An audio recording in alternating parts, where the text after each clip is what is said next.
कार्यक्रम के पुण्यार्जक हैं हनुमान प्रसाद बड़जात्या परिवार, जशपुर, रायपुर, राजकुमार सुधा जैन, विनोद संजना जैन, दिलीप सीमा जैन, रासू शीतल, राहुल अदिति, पुष्पा बिमल पांड्या इंदौर, स्नेहलता विकास काला जयपुर, ममता सुरेश सेठी कोलकाता, सानू अमित जैन सूरत, पूर्वा हर्ष जैन कोलकाता, सलोनी हर्षवर्धन जैन आगरा। नमो अरिहन्ताणं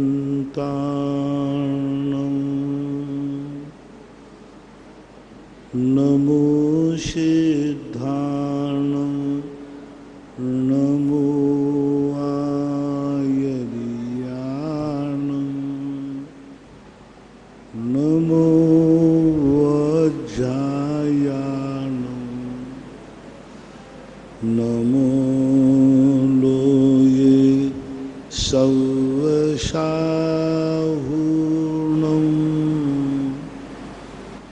पंच परमेष्टि भगवान की जय। आचार्य श्री गुरुवर कुंद कुंद महाराज की जय। आचार्य श्री गुरुवर विद्यासागर महाराज की जय। परम पूज्य निर्यापक श्रवण मुनि श्री सुधा सागर जी महाराज की जय। जय। परम पूज्य महासागर जी महाराज की जय। डॉक्टर मगन जैन आष्टा गुरुवर नमोस्तु। महाराज जी, इनकी जिज्ञासा है कि तीर्थंकर प्रकृति का बंध केवली और शुद्ध केवली के पादमूल में होता है। केवली और शुद्ध केवली के पादमूल में तीर्थंकर प्रकृति का बंध होता है, तो पादमूल शब्द से हम क्या आशय लें? उनके सन्निकट में या उनका शिष्यत्व स्वीकार करने में? पादमूल का अर्थ होता है चरणों के निकट बैठकर। मूल यानी जमीन, मूल यानी स्थान, उनके सानिध्य में। ये भक्ति की भाषा है। जाओ थोड़ा महाराज के चरणों में बैठो। चरणों में क्या अर्थ? उसके ऊपर नहीं बैठना। निकट अर्थ में भी सप्तमी भक्ति का प्रयोग होता है, तो वहाँ निकट अर्थ लेना चाहिए। प्रकाश चंद्र पांड्या महाराष्ट्र इचलकरंजी गुरुवर नमोस्तु। महाराज जी, इनकी जिज्ञासा है कि जैसे शील व्रत की जब चर्चा आती है तो महिलाओं के लिए पतिव्रता कहा गया है और पुरुषों के लिए 96,000 स्त्रियां तक रख लेते हैं। तो पुरुष 96,000 स्त्रियां तक रख लेते हैं ब्याह करके, संबंध चक्रवर्ती आदि, तो उनको सील का दोष नहीं लगता है क्या? और स्त्री अगर दूसरी शादी कर ले तो उसको सील का दोष लग जाता है? यही तो पुरुष होने का पुण्य प्रकृति है। पुरुष की एक अलग स्थितियां हैं, इसको मैं विशेष रूप से स्पष्ट नहीं कर पाऊंगा क्योंकि मर्यादा है। स्त्रियों का एक अलग प्रकार की परिणति होती है, पुरुष की अलग प्रकार की परिणति होती है। भोग और भोक्ता। भोग यदि अनेक में बटेगा तो बहुत स्थिति भोग की बिगड़ जाएगी। एक टुकड़े को लेकर के यदि अनेक रूप बनेंगे तो बहुत बिगड़। भोक्ता अलग चीज होती है, भोग अलग चीज होती है। स्त्री की कुछ ऐसी मर्यादाएं हैं जो बट नहीं सकती। पुरुष का एक ऐसा स्वरूप है कि वो अनेक रूपों में बट करके भी अनेक रूप धारण कर सकता है, ऐसा मानना चाहिए। महेंद्र जैन पत्रकार इंदौर गुरुवर नमोस्तु। महाराज जी पूछ रहे हैं कि जब जन्म के समय में कोई शुभ मुहूर्त नहीं होता है आते समय, और मरते समय भी कोई ऐसा मुहूर्त नहीं होता है, कभी भी जन्म और मृत्यु हो सकती है, फिर जीवन भर इस मुहूर्त के चक्कर में व्यक्ति क्यों अटका रहता है? जन्म और मरण जो है जो अपने हाथ में नहीं होते। दीपक में, उसी दीपक में हाथ लगाया जाता है जो दीपक हमारे हाथ में होता है। जो दीपक हमारे हाथ में नहीं है उसको हम हाथ भी नहीं लगाएंगे। जो जिंदगी हमारे हाथ में है, जन्म और मृत्यु, ये दो के बीच में जीवन मिलता है। वो जीवन हमारे हाथ में रहता है। जो हमारे हाथ में है उसको सावधानी से चलाना चाहिए, उसको सब प्रकार की सावधानी बरतना चाहिए। काल का एक मुहूर्त एक ऐसी चीज है जो हमारे कर्मों की उदीर्णा में कारण बनता है, हमारे कर्मों को उपशमन में कारण बनता है। मुहूर्त ही सब कुछ नहीं है, अनेक कारणों में काल भी एक मुहूर्त। जो जिंदगी हमारे हाथ में है, जन्म और मृत्यु, ये दो के बीच में जीवन मिलता है, वो जीवन हमारे हाथ में रहता है। जो हमारे हाथ में है उसको सावधानी से चलाना चाहिए, उसको सब प्रकार की सावधानी बरतना चाहिए। काल का एक मुहूर्त एक ऐसी चीज है जो हमारे कर्मों की उदीर्णा में कारण बनता है, हमारे कर्मों को उपशमन में कारण बनता है। मुहूर्त ही सब कुछ नहीं है, अनेक कारणों में काल भी एक मुहूर्त है। समय की अनुकूलताएं सब तरफ देखी जाती हैं। अरे तुम्हारी तो देखो, एक गेहूं भी बोया जाता है, उसका भी काल निश्चित होता है। कभी भी बो दोगे तो फसल आ जाएगी नहीं, उसका भी समय निश्चित होता है। इसलिए किसी कार्य के लिए प्रकृति भी सदा एक सी नहीं रहती। गर्मी के दिनों में सारी भूमि को सुखा देती है, बरसात के दिनों में सबको हरा कर देती है। तो प्रकृति ही अपने काल के अनुसार नाना रूप धारण करती है। तो उन मुहूर्त में प्रकृति के उस स्वरूप को समझा जाता है जिस समय प्रकृति हमारे उन कार्य करने के लिए तैयार हो, सक्षम हो, अनुकूल हो। तो ये एक रूढ़ियाँ नहीं है, ये बहुत बड़ा विज्ञान है, मुहूर्त साइंस है। ये खोजना कि कौन सा काल इस समय प्रकृति ने निश्चित किया है और इस काल में कौन से कार्य किए जा सकते हैं। प्रकृति व्यक्ति भी हमेशा सभी कार्य करने के सक्षम नहीं रहता। बालक अवस्था में व्यक्ति पढ़ाई कर सकता है, प्रौढ़ होने के बाद उससे कहो कि इतना याद कर लो तो उसे याद नहीं होगा, उम्र हो। ऐसे प्रकृति अपना दिन बदलती है। प्रत्येक मुहूर्त में अलग अलग कार्य करने की योग्यता होती है। प्रातःकाल जब सूर्य निकलता है उस समय कई कार्य ऐसे होते हैं जो उस समय किए जाते हैं। पूज्यवर सुखचंद महाराज ने श्री ज्ञानार्णव के अंदर नाक से निकलने वाली श्वास को अनेक रूपों में बांट दिया। अब विज्ञान की दृष्टि से तो ये ऑक्सीजन है, श्वास लेना है और छोड़ना है, लेकिन नहीं, ये श्वास सुबह जब निकलती है तो अलग फल देती है, 3 घंटे बाद निकलती है तो अलग फल देती है। 24 घंटे में जितने घड़ियां हैं उतने प्रकार के फल देती है। श्वास है, श्वास कोई बड़ी चीज नहीं, एक तो ज्योतिष से बहुत बड़ी चीज है। अपनी श्वास ले रहे हैं, छोड़ रहे हैं, ये बहुत बड़ा ज्योतिष है, सुर विज्ञान, बहुत बड़ा संकेत है। प्रातःकाल शुक्ल पक्ष की एकम के दिन यदि चंद्र नाड़ी चल रही है, समझना चाहिए कितनी भी महामारी फैल जाए अभी वह मरने वाला नहीं। प्रातः तो चंदा चले चले, शाम को सूर्य तो निश्चय कर जानियो, प्राण गमन है दूर। उसमें भी शुक्ल पक्ष एकम, शुक्ल पक्ष की 2 जो 3, यदि प्रातःकाल उठते ही चंद्र स्वर चल रहा है इड़ा नाली, तो अभी उसकी जिंदगी में कोई खतरा आने की संभावना नहीं। और उन्हीं दिनों में यदि सूर्य स्वर चल रहा है तो समझना चाहिए कि इसके लिए कोई खतरा, अपना श्वास में ज्योतिष लिखा हुआ है। जिस समय हम उठते हैं, विहार करते हैं, उस समय देखा जाता है कौन सा स्वर चल रहा है। जहां हम पहुंचते हैं स्वर वो बता देगा, संकेत कर देगा कि तुम्हारी श्वास में इतनी ताकत। श्वास में कितने प्रकार की श्वास होती है? पृथ्वी के प्रकार की श्वास, अग्नि के प्रकार की श्वास, वायु के स्वभाव की श्वास, जल के स्वभाव की श्वास। आप बताइए, ये 4 तुमने कभी देखा श्वास निकल रही है? लेकिन यही श्वास जब 12 अंगुल बहती है तो उसे पृथ्वी धारणा कहते हैं। उस समय तुम जो भी कार्य करोगे ठोस होगा, मजबूत होगा। बड़े कार्यों को, स्थिर कार्यों को यदि कोई सफलता का समय चाहता है, मुहूर्त चाहता है, तो उसे पृथ्वी धारणा का ज्ञान होना चाहिए। हर समय किसी को आशीर्वाद नहीं दिया जाता, हर समय ने पृथ्वी धारणा का इंतजार किया जाता है। 1 दिन लग सकते, 2 दिन लग सकते, 8 दिन लग सकते। पृथ्वी धारणा की पहचान हो कि मेरा श्वास इस समय पृथ्वी धारणा गुजर रहा है, और पृथ्वी धारणा से श्वास गुजरती हो, आप आंख बंद के आशीर्वाद दीजिए, दुनिया की कोई ताकत उस कार्य में विघ्न नहीं डाल सकती।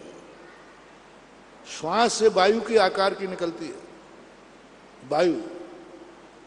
वायु के आकार की यदि श्वास निकलती है, उस समय यदि आशीर्वाद दिया, आपका तितर-बितर हो जाएगा। अग्नि के आकार की निकलती है, पानी के निकलती है। इसके प्रमाण की साधना है, तपस्या है। हाथ से व्यक्ति साधक जान लेता है कि इस समय मेरी श्वास पृथ्वी धारणा चल रही है, अग्नि धारणा चल रही है, वायु चल रही है, क्या चल रही है, अलग अलग सुख। पहचानेंगे कैसे महाराज जी उनको कि अग्नि धारणा है कि वायु धारणा, पहचान किसकी क्या? साधु पहचानता है, वो तो उसकी श्वास होती है, उसकी स्पर्श होता है, इसकी गंध होती है, इसका स्वाद होता है। जब श्वास निकलती है तो साधक इसकी गंध को पहचानता है, उसको गंध 24 घंटे एक ही गंध वाली श्वास नहीं निकलती, स्वाद पहचानता है। कभी कभी श्वास निकलते ही मुंह में कड़वाहट की अनुभूति होगी, वो इतनी सूक्ष्म होगी कि योगी पहचानता है। वर्षों वर्षों तक जिन्होंने स्वर विज्ञान की योग की साधना की है, वो पहचान जाते। अग्नि की पहचान होती, एक कांच के दर्पण को लेकर के आप पहचान सकते हैं। प्रारंभ में यदि अपन को पहचानना है, जब नहीं सीखे हैं, बाद में तो व्यक्ति देखते ही बता देता है मेरी कौन सी धारणा चल रही है। इस समय मेरा जल तत्व चल रहा है। अब इसके लिए पहचानने के लिए कांच का टुकड़ा चाहिए। कांच के टुकड़े को आप नासिका के पास लाइए, और यदि वो तिकोना बन जाए, समझ लेना अग्नि धारणा चल रही है। उसके ऊपर बादल के भाव छा जाए, समझ लेना जल धारणा चल रही है। और तितर बितर करके बन जाए तो वायु धारणा चल रही है। और एक चौकोर स्थान बन जाए तो समझ लेना पृथ्वी धारणा चल रही, भारी धारणा। तो ये ज्ञान है, हर चीज साधना से संभव है। यानी अपनी जिंदगी का सबसे बड़ा ज्योतिष है ईश्वर विज्ञान। जब कभी कोई दुनिया का कोई ज्योतिष नहीं मिल रहा है, उस समय कहा गया आप अपना स्वर ज्ञान देख लीजिए। स्वर ज्ञान, ज्योतिष ज्ञान तो एक लिखी हुई किताब है, स्वर ज्ञान तो इतना तात्कालिक है कि तुरंत तुम्हारे लिए ही है, तुम्हारे लिए ही। तो इन सब चीजों का एक ज्ञान है, बहुत बड़ा साइंस है। ये रूढ़ियां नहीं है, ये जरूरी है। रोशनी जैन, अजमेरा, औरंगाबाद। गुरुवर नमोस्तु। महाराज जी, मंदिर में भोजन आदि करना मना किया गया है, लेकिन जिस घर में चैत्यालय होता है तो वहाँ पर भोजन आदि सभी करते हैं, तो उसमें दोष नहीं लगेगा? घर चैत्यालय जो रहता है घर में, उस घर में सभी चीज आदमी करता है, तो उस चैत्यालय में रहने वालों को, घर में चैत्यालय जो रखते हैं, उसको दोष तो नहीं लगेगा? बहुत बार बता चुका हूँ, गृह चैत्यालय होता है, गृह में चैत्यालय नहीं होता। गृह चैत्यालय का अर्थ होता है निजी चैत्यालय। घर में कभी किसी चैत्यालय का उल्लेख किसी कहीं मिला ही नहीं है। जिस मकान में तुम रहते हो उसमें कदापि मंदिर नहीं होना चाहिए, फोटो आदि होना अलग है, पूज्य मूर्ति नहीं होना चाहिए, पूरी बनी हुई मूर्ति नहीं होना चाहिए, प्रतिष्ठित भी ना हो तो अप्रतिष्ठित भी नहीं होना चाहिए। आंगा पीछा जो बना हुआ पूरी मूर्ति घर में किसी गृहस्थी के पास नहीं होना चाहिए। प्रतिष्ठित तो सवाल ही नहीं है, हो ही नहीं सकता उसके साथ। ऊपर भगवान है, कैसे वो नीचे रहेगा? नीचे भगवान है, ऊपर कैसे रहेगा? कम से कम 3 हाथ और अधिक से अधिक 16 हाथ दूर तक जिनेंद्र भगवान की मूर्ति इतने दूर होना चाहिए। मकान से कम 3 हाथ। मंदिर, हाँ, मंदिर मूर्ति सभी की है। और कम से कम अधिकतम 16 हाथ एक प्रशस्त नाप दिया गया है घर में रहने वालों का। आप तो पूरे भारत में देख लीजिए, जिन जिन के घरों में, महलों में भगवान की मूर्ति रही, अधिकतम 3 पीढ़ी तक ही रही, उसके बाद सब धराशायी हो गए। वे हवेलियों में रहने वाले नहीं रहे। दूसरा कारण, निजी मंदिर जब मकान में रहता है तो उसका नाम मकान है कि मंदिर है? बोलोगे क्या? तो तुम भगवान को बैठा करके और अपने नाम का मकान बनाए हुए हो। बड़ा घर में बैठा बेटा अपने नाम से रजिस्ट्री करा रहा है। जब उसमें भगवान बैठे हैं तो वो भगवान का मंदिर होना चाहिए, तुम उसमें छोटे हो। हमेशा बड़ी शक्ति के नाम से मकान होना चाहिए। उसको मकान नाम नहीं दे सकते आप, क्योंकि मंदिर जहां भगवान बैठते हैं उसको, चैत्य जहां बैठता है उसे चैत्यालय कहते हैं। मानव जहां रहता है उसे मकान कहते हैं। तो भगवान तो चैत्य है और आपके मकान में बैठा है तो वो चैत्यालय हो गया पूरा मकान, पर मकान नहीं कहो उसे, तो बहुत बड़ा दोष है। नहीं रखना चाहिए। जिस घर में आवास रखते हो चैत्यालय नहीं रखना। जिनको है उस चैत्यालय को पंचायती से पूछ करके पंचायती मंदिरों में विराजमान कर देना चाहिए। सुनीता जैन नेवई। अब तुम कहो कि देवताओं के विमानों में चैत्यालय होते हैं, अरे उनकी बहुत बड़े विमान होते हैं, योजनों लंबे विमान हैं। चक्रवर्ती का गृह चैत्यालय था, लेकिन कैसा था? बहुत लंबा चौड़ा बाग बगीचा होते, बाउंड्री होती है, एक कोने में चैत्यालय था, दूसरे कोने में उसका मकान था, लेकिन कहलाएगा वो गृह चैत्यालय। तो गृह चैत्यालय बनाए जब आपके पास इतनी लंबी चौड़ी जगह हो कि मकान की छाया मंदिर पे नहीं पड़े, मंदिर की छाया मकान पे नहीं पड़े, इतने दूर आप अपने प्लाट में मंदिर बनाएं, उसका नाम है गृह चैत्यालय। सुनीता जैन नेवई, गुरुवर नमोस्तु। महाराज जी ये कह रहे हैं कि आपने एक दिन प्रवचन में कहा था कि एक कुत्ते को देख करके आपने उसे गंधोदक दिया, कुत्ते को आपने गंधोदक दिया, तो वो कुत्ते का पुण्य था कि आपकी करुणा भाव था?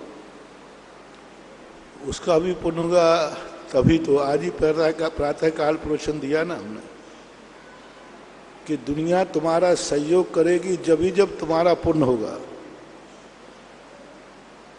अन्यथा भाव ही नहीं होंगे, परिणाम ही नहीं होंगे। उपादान शक्ति तो होती ही है कुछ ना कुछ, और बाकी का तो करुणा तो थी, दया भाव तो था ही। राजीव जैन अमरपाटन, गुरुवर नमोस्तु। महाराज जी की जिज्ञासा है कि अरिहंत भगवान को णमोकार मंत्र में पहले क्यों रखा जबकि बड़े तो सिद्ध हैं? अरिहंत भगवान को णमोकार मंत्र में पहले क्यों रखा? भक्ति में, सिद्धांत में और भक्ति में अंतर होता है। सिद्धांत सत्य का अनुकरण करता है, भक्ति सत्य को गौण करके उपकारी का अनुकरण करता है। मेरे ऊपर उपकार किसका ज्यादा है, तो उपकारी के लिए मुख्यता देगा, क्योंकि उपकारी ही वहां तक पहुंचता है। हमें तो सिद्ध का मालूम भी नहीं है कि है भी कि नहीं, पर अरहंत ने हमें पता बताया, तो अरहंत हमारे उपकारी है। तो भक्तिवाद में हमेशा उपकारी को मुख्यता दी जाती है, जिससे उपकार होता है। तो जगत में नमोकार मंत्र साधक मंत्र नहीं है, नमोकार मंत्र साधना का मंत्र नहीं है, नमोकार मंत्र उपासना का मंत्र है। उसमें उपासना की जाती है, उसमें पद है। वह नमोकार मंत्र किसी विशेष वस्तु को टारगेट बना रहा है। साधना के मंत्र वो होते हैं जिनमें कोई अर्थ नहीं होता, जो किसी व्यक्ति विशेष की तरफ इशारा नहीं करते, वो सारे ब्रह्मांड को अपने में समाहित कर लेते हैं।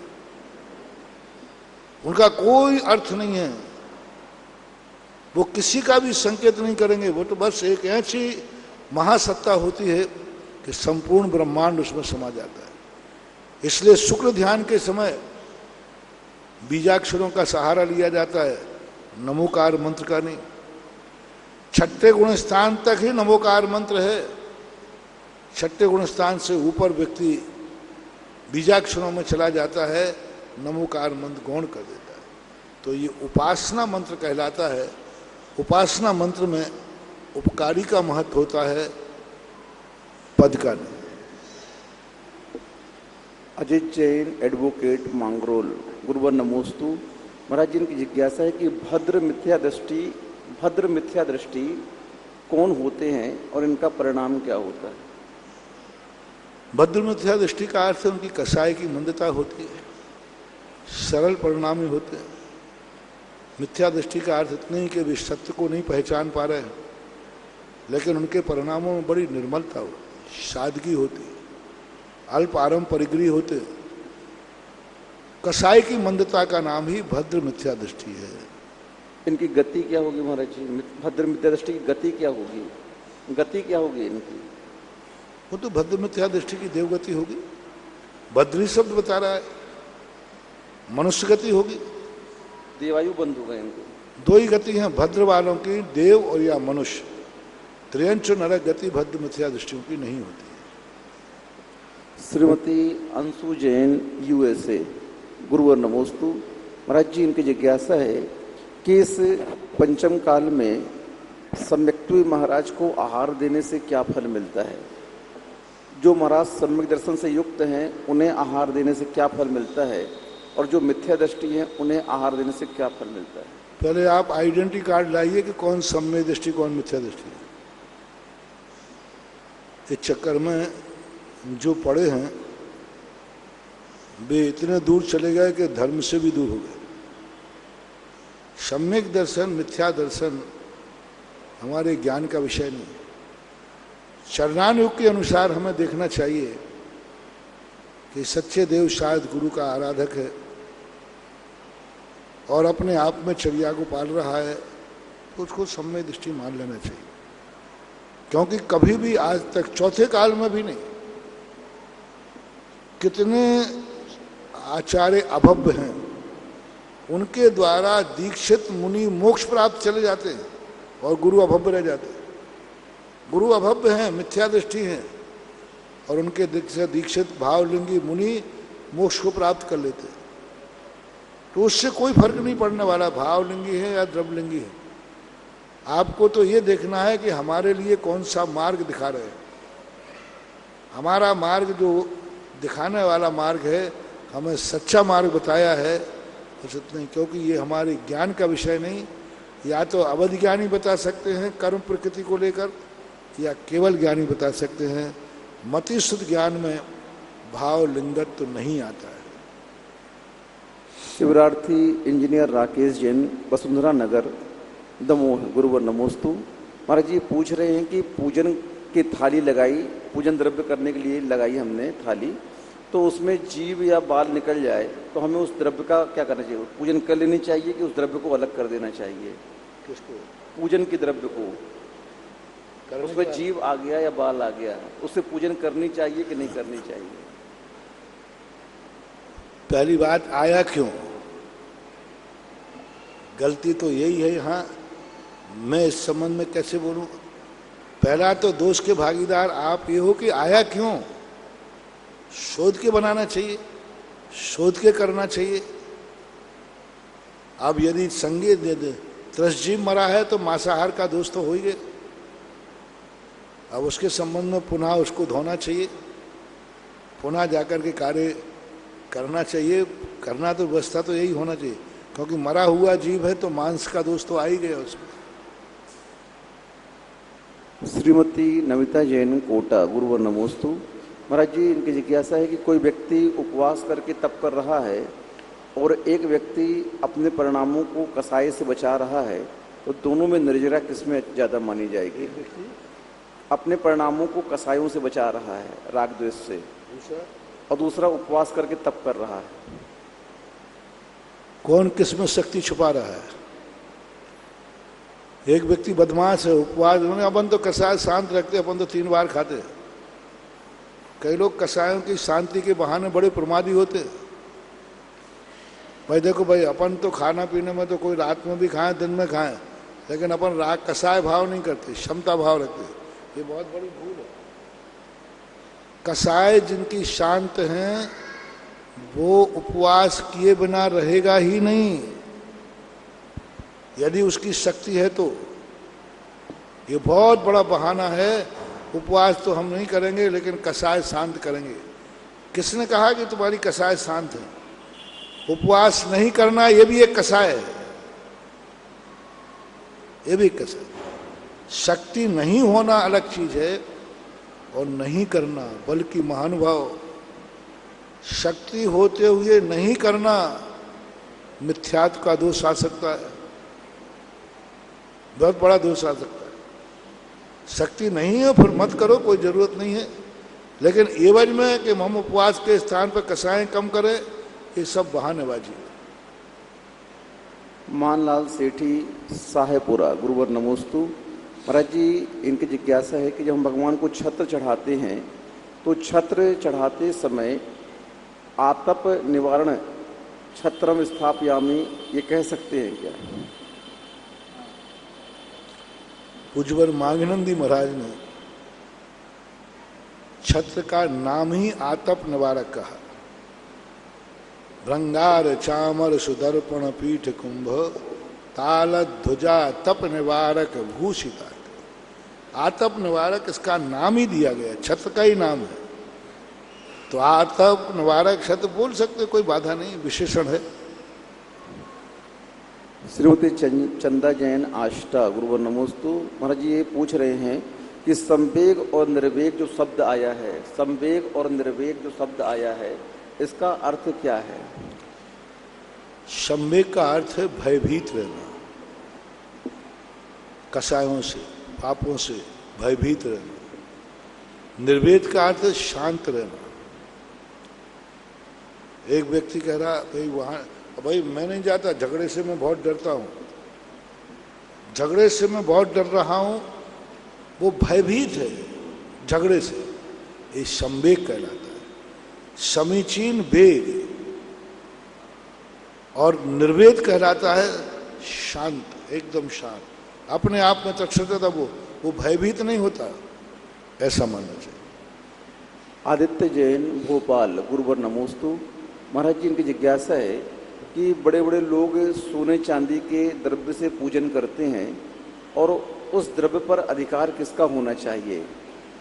क्योंकि कई लोग उस द्रव्य को अन्य जगह मंदिर के कार्य में उपयोग ले लेते हैं। देखो, बची जड़ी हुई द्रव्य को मंदिर के उपयोग में तो नहीं लेना चाहिए, गौशाला में ले सकते, स्कूल आदि में दे सकते, मंदिर में। और जो चढ़ाने वाले लोग उस धर्म में जो श्रद्धा रखते हैं वो उसका उपयोग ना करें, बाकी और अन्य उपयोग में किए जा सकते। जो चढ़ी हुई द्रव्य खा सकते हैं उनमें जैसे गाय है, गरीब लोग, भिखारी हैं, अन्य लोग जो इस धर्म के प्रति श्रद्धा नहीं रखते, तो मुझे तो कहने में कोई बाधा नहीं है, ऐसे नौकर आदि को दिया जा सकता है, ऐसा होना चाहिए। माली को ही देना है ऐसा कोई नियम नहीं है, ये तो हमारी व्यवस्था है कि ठीक है माली उठाएगा, खाएगा, मंदिर की सेवा हो जाएगी, उसकी आजीविका चल जाएगी। पीयूष जैन, बड़ा गांव किसान, गुरुवर नमोस्तु। महाराज जी इनकी जिज्ञासा है, कर्तव्य करो कर्ता मत बनो, कर्तव्य करो कर्ता मत बनो, इसका क्या आशय है? सीधा अर्थ हो तो कर्तव्य, कर्ता का अर्थ होता है अहंकार, मैंने ये कार्य किया, नहीं मैंने नहीं किया, मैंने अपने कर्तव्य का निर्वाह किया। कर्तव्य का अर्थ है ड्यूटी और कर्ता का अर्थ है टेक टू ऑर्डर, हिटलर शाही, मैं यह कार्य करके रहूंगा, देखें कौन रोकता है, ये करता हुआ। मेरा कर्तव्य है कि मुझे यह कार्य करना चाहिए, इसलिए मैं कर रहा हूं। अतिशयकारी आदिनाथ भगवान की छत्र छाया में विराजमान निर्यापक समान मुनिपुंगव श्री सुधासागर जी महाराज के चरणों में जिनवाणी व सुधा कलश और साक्षात विराजमान भक्तों द्वारा बारंबार नमोस्तु नमोस्तु नमोस्तु। प्रथम जिज्ञासा के लिए जैन समाज के गौरव, भारत सरकार में दिल्ली में कार्यरत IAS अफसर राहुल जी जैन और इनके पश्चात ब्रह्मचारिणी सुनीता दीदी तैयार है। परम पूज्य मुनि पुंगव श्री महाराज श्री के चरणों में बारंबार नमोस्तु। शुल्लक श्री तत्व सागर जी का, पूरे परिवार का और सभी दिल्ली वासियों का और जबलपुर वासियों का महाराज श्री नमोस्तु। महाराज श्री, मेरी जिज्ञासा ये है कि पिछले मार्च 2020 से जिस तरह से हम लोग देख रहे हैं कि समाज के कई संपन्न लोग भी और जो संपन्न नहीं थे, कई लोग काल कवलित हुए हैं कोरोना में, और एक ऐसा समय, ऐसा दौर देखा है कि बहुत सारे लोगों की मदद भी नहीं कर पाए, बहुत सारे लोगों की मदद करने की कोशिश करते रहे, उनको बचा नहीं पाए। कुछ लोग आर्थिक रूप से संपन्न नहीं थे, तो मन में कई बार महाराज श्री विचार आया कि इस समय समाज के बहुत लोगों ने अपने अपने स्तर पे, सामाजिक स्तर पे प्रयास भी किए, मदद की। क्या कोई एक ऐसा व्यवस्था पूरी समाज मिलकर बना सकती है महाराज श्री की, जिससे आर्थिक सहयोग सभी को हो सके जो ज़रूरतमंद हैं? इसमें बीमा का भी महाराज श्री एक तरीका हो सकता है कि समाज का ही कोई व्यापारी आगे आके बीमा का काम करें, और जिस तरह से वैक्सीन लग रही है सबको, तो बीमा करा के लोगों को ऐसी जरूरत पूरा कर सके। सबसे बड़ी चीज क्या है? नमोस्तु। सहायता करने के तो भाव आते हैं। समाज के अपने खुद की इतनी आवश्यकताएं होती हैं कि वो इस तरफ तभी ध्यान देता है जब सामने केस हो। भविष्य के लिए निधि बनाना, इनका दुरुपयोग ज्यादा होता है। प्रायः जब कमेटियां होती हैं, वो अपने से संबंधित लोगों को ही उसको वितरित करा देते हैं। मैंने बहुत बार ऐसे ध्रुव फंड बनाए, बहुत प्रयास किए, शिक्षा के क्षेत्र में किए, करोड़ों के ध्रुव फंड बनाए, लेकिन वो सारे के सारे का सदुपयोग नहीं हो पाता। और दूसरी बात है कि व्यक्ति को सहायता देने की अपेक्षा उसको सक्षम बनाओ। सहायता देने की अपेक्षा उसको सक्षम बनाओ, क्योंकि वो कर्महीन है। जो सहायता लेने वाला है वो कर्महीन है, पुण्यहीन है। उसको अपन कितना भी सहयोग कर देंगे, वो सब खत्म करके फिर रोड पे आ जाएगी, फिर रोड की स्थिति बन जाती है। हमारे आचार्य श्री ने एक बहुत अच्छी बात कही, कोई गरीब और पुण्यहीन आ जाए। सन 1980 की घटना है, मैंने बहुत बार सुनाया। बहुत गरीब, दुखी, परेशान आ जाए, उसका सहयोग करना चाहिए, सभी लोग कहें। लेकिन आचार्य श्री ने कहा, बहुत गरीब व्यक्ति आया, बहुत गरीब, जिसके खाने को भी नहीं था, मरने की स्थिति थी। हम लोग शुरू में थे, आचार्य श्री से कहा, वो आचार्य श्री मेरे लोगों के पास आया, हम लोग उसको आचार्य श्री पास ले गए। तो हम लोगों की उम्मीद थी कि आचार्य श्री इसको अच्छा आशीर्वाद देंगे, पिछी लगाएंगे, कोई मंत्र देंगे, और या फिर दूसरे नंबर पर इतने सेठ लोग बैठे हैं, किसी से कहेंगे कि इसकी सहायता करो। ये दो से ज़्यादा मेरा सोच था नहीं। आचार्य श्री बात करते करते कहते, अच्छा इतनी परेशानी है? बोले महाराज कुछ भी नहीं है। तो आचार्य श्री कहते, देखो तुम्हारा बहुत पुण्य क्षय हो चुका है, तुम्हारा पुण्य पूरा क्षय हो चुका है। जो चीज क्षय हो जाती है वही बढ़ाना पड़ेगी। पुण्य बढ़ाओ, ऐसा करो, कल से थोड़ा थोड़ा दान देना शुरू करो।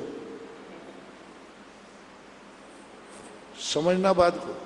किससे कह रहा है? अमीर से नहीं, और गरीब से कह रहा है थोड़ा थोड़ा दान देना शुरू करो।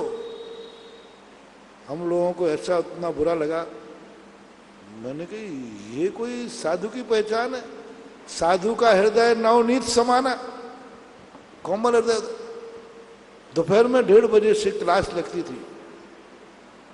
हम लोगों ने तवार तोड़ प्रश्न किए, साधु को कितना कोमल होना चाहिए, दान किसको देना चाहिए, दान का स्वरूप क्या है, क्या जिसको खाना नहीं है उसका भी गला दबा करके लेना चाहिए। और आचार्य ने कहा आज बिना मौसम के प्रश्न क्यों बरस रहे हैं? और हम 3-4 महाराजों ने प्रश्न बना लिए कि महाराज हमें चुप करो, तुम प्रश्न उठाना लेकिन जवाब लेना। तो आचार्य ने कहा क्या बात है? मैंने सीधी सी बात है, एक गरीब आया जिसको खाने को नहीं है, उसकी सहायता तो कराई नहीं, आशीर्वाद दिया नहीं, और दान की बात को क्या करेगा?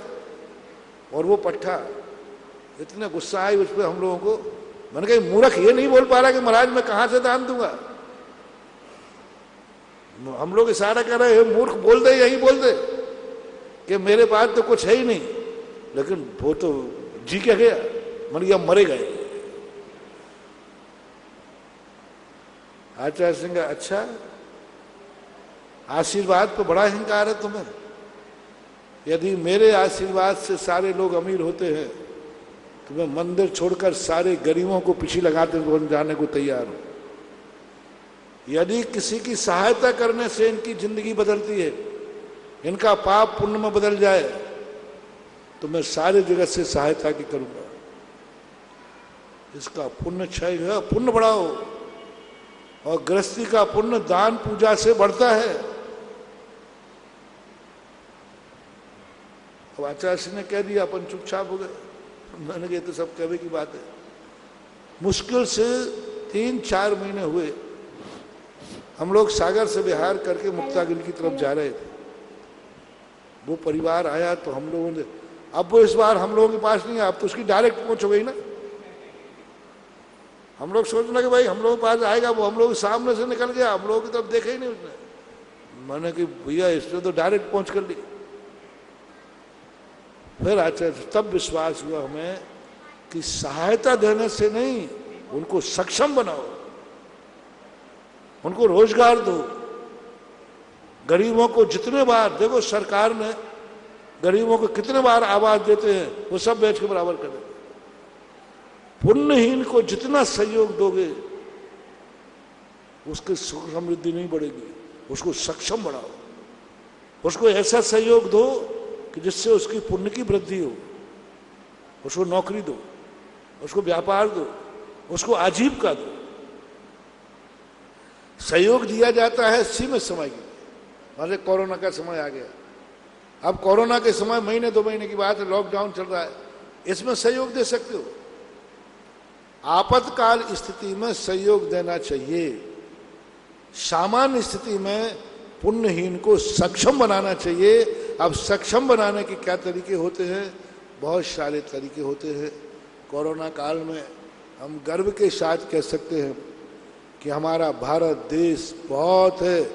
पूरे भारत में कोरोना में आज तक कोई लॉकडाउन के अंदर कोई भूख से मौत नहीं हुई है।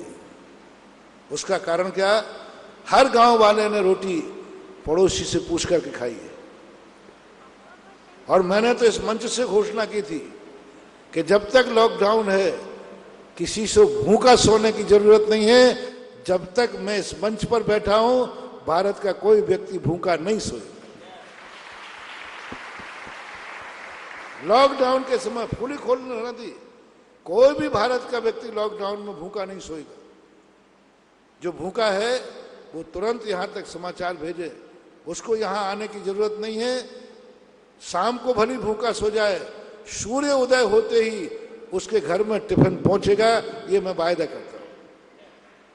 सूर्योदय, शाम को भूखा सोया, एक रात तो भूखा रहना पड़ेगा, लेकिन सुबह सूर्य की किरण निकलेगी, उसके घर में रोटी होगी। क्योंकि मैं भी लॉकडाउन में बड़ा दुर्विभूत हो गया था और यही पूरे भारत में नेटवर्क बिछा रखा था।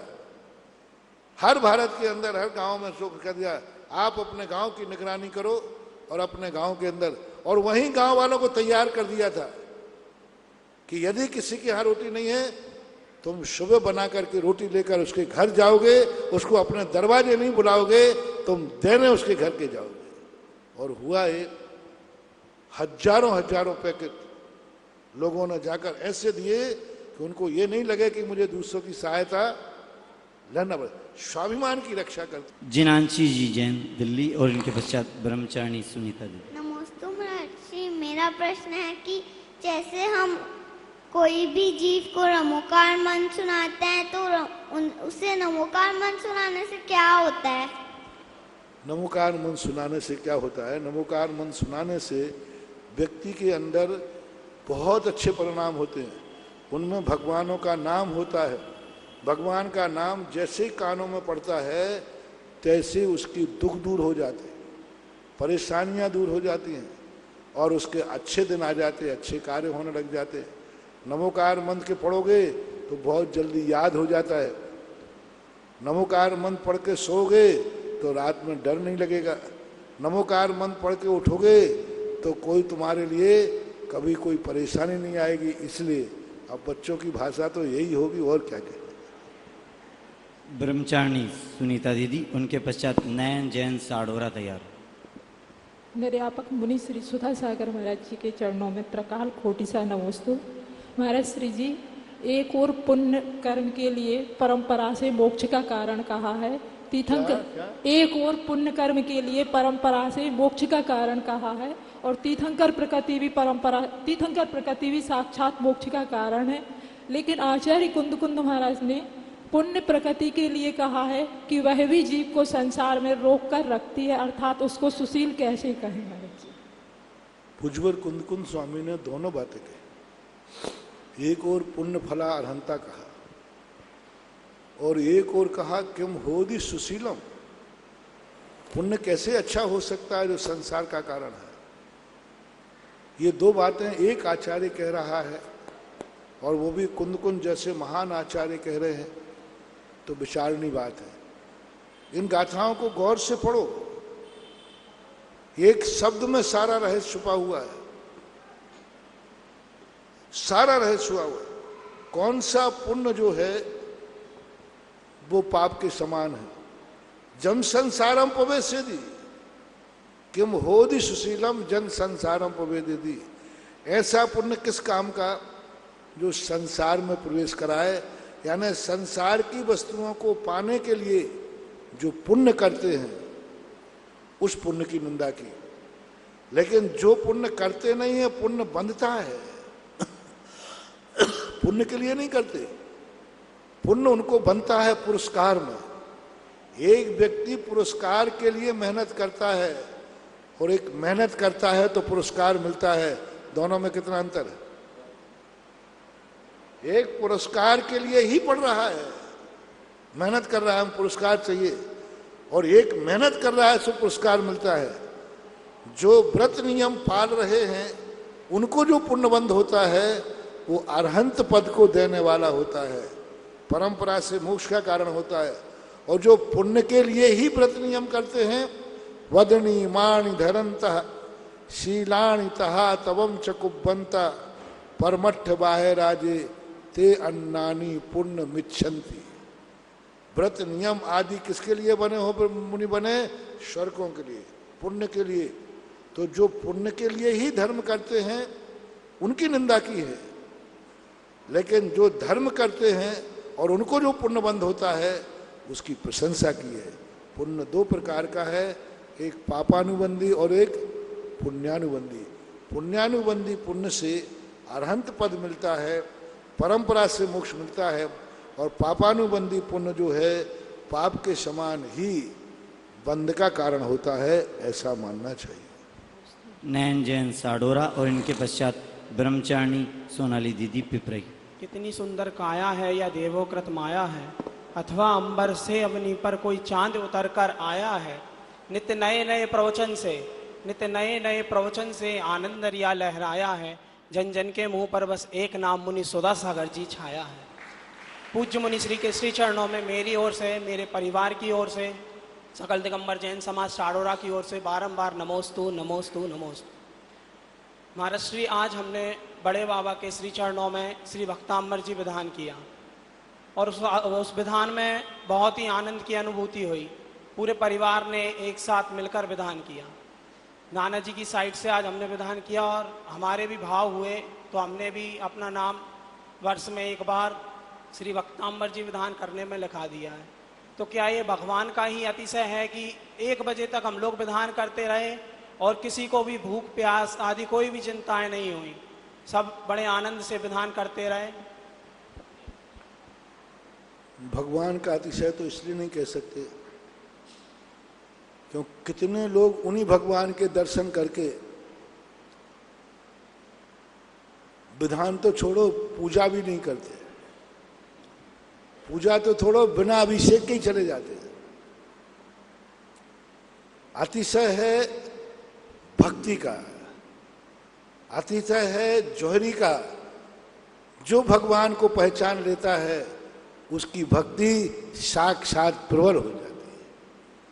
हीरा का महत्व, हीरा तो अपने आप में हीरा है, लेकिन हीरा की महिमा होती है जौहरी से। भगवान में इनमें शक्ति है, अतिशय है, लेकिन भगवान शक्ति और अतिशय को प्रकट नहीं कर सकते। उनकी शक्ति और अतिशय को तो भक्त प्रकट करता है। जौहरी बताता है कि यह मूलमान हीरा है, हीरा मुख से ना कहे हमारा मूल। भगवान नहीं बोलते हैं मेरे में कितनी शक्ति है, मेरे में कितना अतिशय है। भक्त बोलता है कि भगवान तेरे में कितना अतिशय है। तो ये भक्ति है, जिस भक्ति से लोग पहचान जाते हैं कि इस मूर्ति में कितनी शक्ति है, कितना आनंद है। उसी के परिणाम स्वरूप तुम्हारे मन में ऐसा भाव आया कि एक दिन को विधान करने आए थे और अब स्थायी भक्त बन गए आदिनाथ भगवान। महाराज श्री मंदिर जी में श्रावक बिना शुद्धि के वस्त्र में भगवान की परिक्रमा करते हैं। चूंकि परिक्रमा का स्थान गर्भालय से लगा हुआ होता है और श्रावक परिक्रमा के स्थान से पीठिका को भी छूते हैं, तो ये कहाँ तक उचित है और बिना शुद्धि के वस्त्रों में परिक्रमा करनी चाहिए या नहीं? अब परिक्रमा देखी जाएगी कैसी है। गर्भालय के अंदर परिक्रमा है, गर्भालय के बाहर से परिक्रमा है, सामान्य कथन नहीं किया जा सकता। यदि गर्भालय के अंदर से परिक्रमा है तो वहाँ पर शुद्धि पूर्वक जाना चाहिए।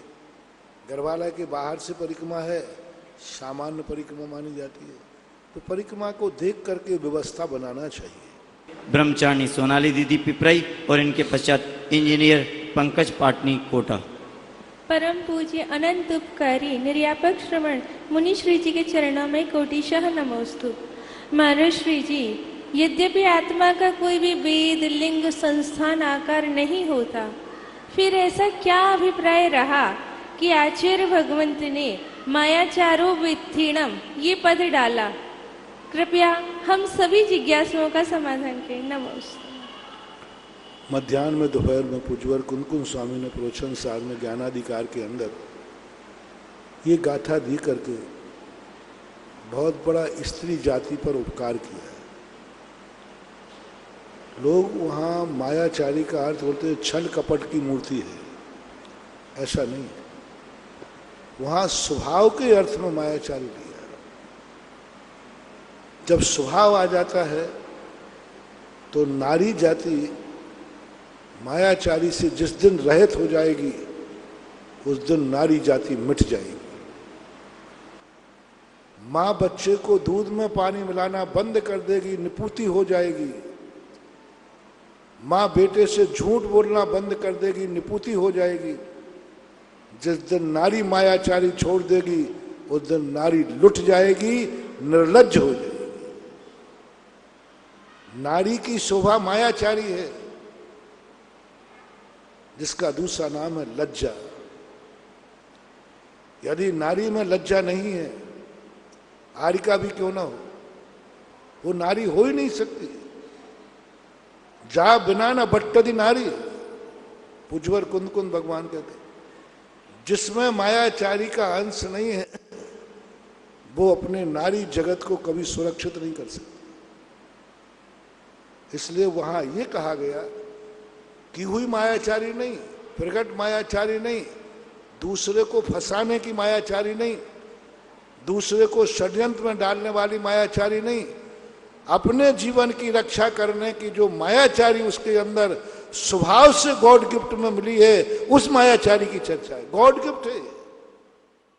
इंदौर, स्नेहलता विकास काला जयपुर, ममता सुरेश सेठी कोलकाता, सानू अमित जैन सूरत, पूर्वा हर्ष जैन कोलकाता, सलोनी हर्षवर्धन जैन आगरा।